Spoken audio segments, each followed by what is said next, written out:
सीखेंगे ज़रूर चैनल में आप सभी का स्वागत है। हमारी इलेक्ट्रिक करंट वाली सीरीज चल रही थी और इसका आज मैं पार्ट 2 लेकर आया हूँ। आशा करता हूँ आपको पार्ट 1 बहुत ही अच्छा लगा होगा। अगर आपने पार्ट 1 नहीं देखा है तो चैनल पर जाकर आप सबसे पहले पार्ट 1 को देखिए, जिसमें आपको महत्वपूर्ण क्वेश्चन बताए गए हैं। आज हम बिना टाइम गवाए पार्ट सेकंड पे चलते हैं और अगर हम जो अगला सवाल था उसमें हमने 25 तक क्वेश्चन कर लिए थे। अब हमारा जो 26 क्वेश्चन है वो इस प्रकार है। किलोवाट घंटा यानी KWH मात्रक है। ऑप्शन ए धारा का, ऑप्शन बी समय का, ऑप्शन सी विद्युत ऊर्जा का, ऑप्शन डी विद्युत शक्ति का। तो याद रखें किलोवाट घंटा जो है ये आपका विद्युत ऊर्जा का मात्रक है। ऑप्शन सी जो है वो इसका सही जवाब हो जाएगा। उसके बाद है वोल्ट मीटर को विद्युत परिपथ में कैसे जोड़ा जाता है।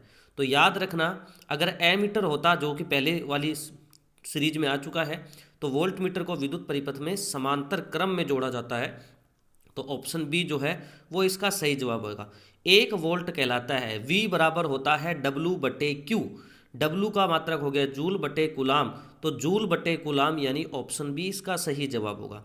1 HP यानी अश्व शक्ति बराबर होती है 746 वोट, 736 वोट। तो याद रखना इसका सही जवाब हो जाएगा 746 वोट, ऑप्शन नंबर ए।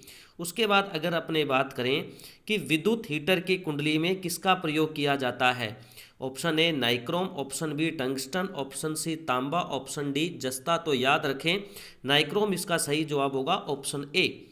उसके बाद विद्युत चुंबक बनाए जाते हैं इस्पात के, चांदी के, पीतल के या नरम लोहे के। तो याद रखना ऑप्शन नंबर डी जो है नरम लोहे के विद्युत चुंबक बनाए जाते हैं, ये आपका आंसर होगा। विद्युत धारा उत्पन्न करने की युक्ति है जनित्र, मोटर, एमीटर, गैल्वेनोमीटर। तो याद रखना जनित्र यानी जनरेटर, उत्पन्न करने वाला। तो जनित्र जनरेटर होता है, जनरेट करना मतलब उत्पन्न करना। तो विद्युत धारा को उत्पन्न करने वाला होता है जनरेटर यानी जनित्र, ऑप्शन ए। धारा में आवेश रहते हैं विरामावस्था में, गतिशील अवस्था में। तो याद रखना धारा में जो आवेश है, आप पढ़ते ना आवेशों के प्रवाह की दर को, यानी आवेश प्रवाहित होते हैं यानी गति करते हैं। ऑप्शन बी इसका सही जवाब होगा। R ओम प्रतिरोध वाले N प्रतिरोधों को समांतर क्रम में जोड़ने पर तुल्य प्रतिरोध होता है। याद रखना जब R ओम प्रतिरोध वालों को N प्रतिरोधों को समांतर क्रम में जोड़ते हैं तो इसका सही जवाब आपका होगा ऑप्शन नंबर बी N/R। क्या होता है N/R, 1/R plus 1/R1 plus 1/R2 formula होता है। तो N/R जो है वो आपका आंसर हो जाएगा। तुल्य प्रतिरोध पूछा है, ऑप्शन नंबर बी। ऊर्जा का SI मात्रक जो होता है वो क्या होता है। ऊर्जा का SI मात्रक आपका पता है क्या होता है, जूल, ऑप्शन नंबर बी। निम्न में से कौन सा पद विद्युत परिपथ में विद्युत शक्ति को निरूपित करता है। तो याद रखना यहाँ पर ये जो नीचे 2 लगा हुआ है ये एक्चुअली में पावर में है यानी घात में। तो विद्युत शक्ति P बराबर होता है V², P बराबर होता है V², ठीक है, V²। ये यहाँ पर देखो ये V² I है, ये VI² है और ये है I²R। तो याद रखना P बराबर I²R जो है वो आपका सही जवाब होगा, ऑप्शन नंबर ए। स्थिर विद्युत में आवेश होते हैं, स्थिर विद्युत में आवेश विरामावस्था में। स्थिर विद्युत मतलब जैसे बोल दिया स्थिर यानी विरामावस्था में रहते हैं, ऑप्शन ए। शुष्क शैल में ऋण इलेक्ट्रोड किस धातु का बना होता है। कार्बन का, जस्ता का, तांबा, इनमें से कोई नहीं। तो याद रखना जस्ते का बना होता है यानी जिंक का। 1 किलोवाट घंटा का व्यवहारिक मात्रक क्या होता है। याद रखना यूनिट। हमारे घरों में जो बिजली को यानी यूनिट को मापने वाले जो मीटर लगे हुए हैं उसमें आप देखेंगे जहां यूनिट लिखी होती है उसके साइड में लिखा होता है KWH, वही होता है किलोवाट घंटा जिसको हम यूनिट में मापते हैं। तो ऑप्शन ए इसका सही जवाब। 1 जूल का मान किसके बराबर होता है।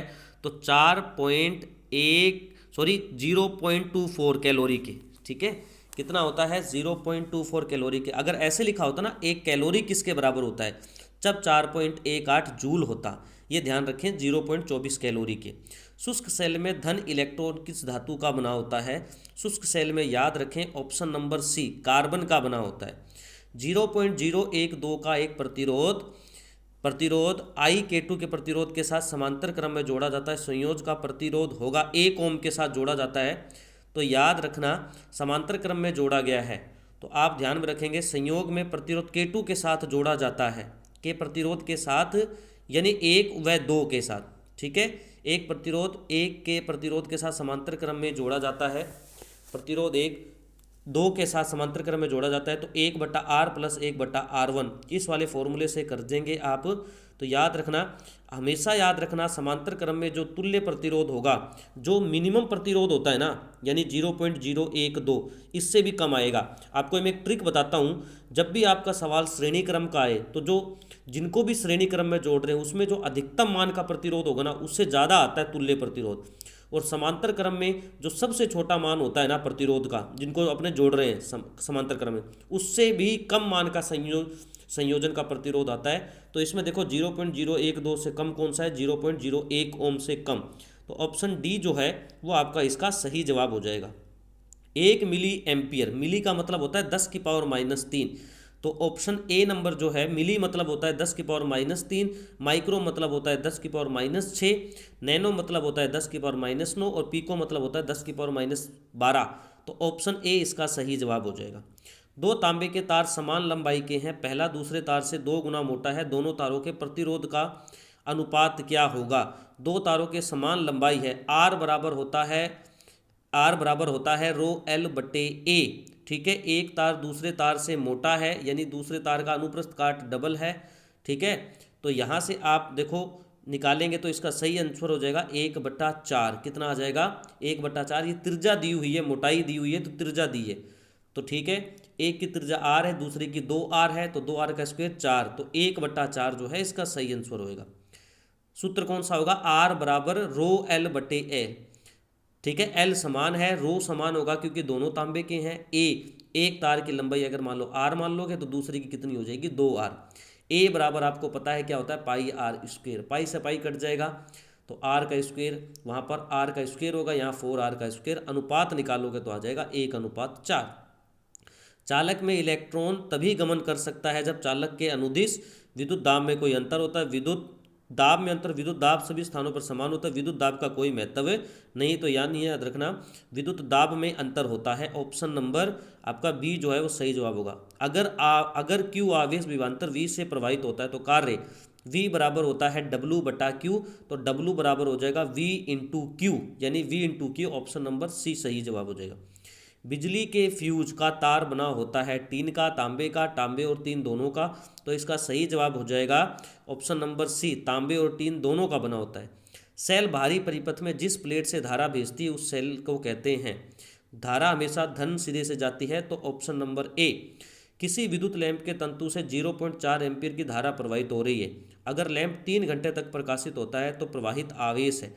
टाइम हमें दिया हुआ है, आई हमारे को दिया है, आई बराबर होता है Q/T, आई बराबर होता है Q/T, और हमें दिया हुआ है T 3, ठीक है। तो इसको आप सेकंड में बदल लेंगे और उसके बाद 4 एम्पियर, या सीधा आप इसको 4 एम्पियर है, आई बराबर Q/T, और हमें निकालना है Q, तो Q बराबर क्या हो जाएगा, IT। आई को गुणा किससे कर दोगे, T से गुणा कर दोगे, ठीक है। तो ये आपका इसका जो इससे गुणा कर दोगे तो आपका आंसर आ जाएगा। इसका सही आंसर होएगा कितना, ऑप्शन नंबर कौन सा हो जाएगा, 4 गुणा, ठीक है। ये ऑप्शन नंबर ए हो जाएगा। आगे बात समझ में, आप सोल्व कर लोगे, जो भी इसमें मिले वो आपका आंसर हो जाएगा। किसी चालक का प्रतिरोध निर्भर करता है चालक की लंबाई पर, चालक के अनुप्रस्थ काट क्षेत्रफल पर, चालक की प्रकृति पर, उपरोक्त सभी पर। तो इसका जो सही जवाब हो जाएगा वो उपरोक्त सभी पर। जिन पदार्थों से विद्युत प्रवाह आसानी से नहीं होता उसे कहते हैं विद्युत रोधी, जिसमें विद्युत धारा प्रवाहित नहीं होती। ऑप्शन नंबर ए इसका सही जवाब। जिन पदार्थों में विद्युत मुक्त रूप से प्रवाहित हो सकती है उन्हें क्या कहते हैं, विद्युत चालक। ऑप्शन नंबर सी हो जाएगा। विद्युत प्रवाह की दिशा मानी जाती है धन टर्मिनल से ऋण टर्मिनल की, और प्लस से माइनस की ओर हमेशा लेते हैं, तो बी इसका सही जवाब हो जाएगा। एकांक समय में विद्युत आवेश परिमाण के प्रवाह को क्या जाता है, देखो आई बराबर क्या होता है, एकांक समय में विद्युत आवेश आई बराबर क्या होता है, Q/T। टी अगर 1 है तो आई किसके बराबर हो गया, Q के, यानी आई किसके बराबर हो गया, Q के बराबर हो चुका है। तो किसके होगा, आई बराबर Q के, तो Q किसके बराबर हो गया, आई, यानी विद्युत धारा। Option C. कोई विद्युत बल्ब 220 वोल्ट के जनित्र से संयोजित है। यदि बल्ब 0.50 एम्पियर, V दिया हुआ है 220, I दिया है 0.50, बल्ब की शक्ति निकालनी है। P बराबर होता है V × I। 220 को 0.5 से गुणा करोगे 110 वोल्ट आ जाएगा। ऑप्शन डी इसका सही जवाब हो जाएगा, ठीक है। किसी तार से विद्युत धारा प्रवाहित होती है तो तार के प्रत्येक बिंदु से कितने इलेक्ट्रॉन अपवाहित होते हैं, प्रवाहित होते हैं। तो याद रखना, अगर अपने बात करें 6 × 10⁻18, ठीक है, Q बराबर NE होता है।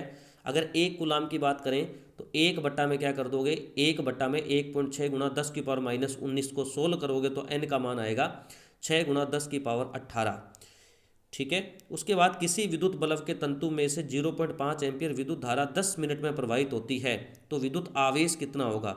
I बराबर होता है Q/T। I है 0.5, Q हमें निकालना है, T का मान 10 है, इसको सेकंड में बदल ले देना तो ये हो जाएगा 600। 600 को आप 0.5 से गुणा करेंगे तो 300 आ जाएगा। 300 कूलाम इसका सही आंसर हो जाएगा, ऑप्शन नंबर ए। विद्युत प्रवाहित कर किसी धातु की वस्तु पर अन्य किसी वांछित धातु की परत निक्षेपित करने के प्रक्रम को कहा जाता है। तो याद रखना इसका सही जवाब होगा विद्युत लेपन। किस विद्युत परिपथ में परिपथ के प्रतिरोध को परिवर्तित करने के लिए किसी युक्ति का उपयोग किया जाता है। तो याद रखना प्रतिरोध को परिवर्तित करने के लिए हम प्रयोग करते हैं धारा नियंत्रक का। तो ऑप्शन नंबर ए हो जाएगा। और विद्युत चुंबक को बनाने के लिए हम किसका प्रयोग करते हैं, ये पहले भी आ गया है, तो इसका सही जवाब हो जाएगा नरम लोहा।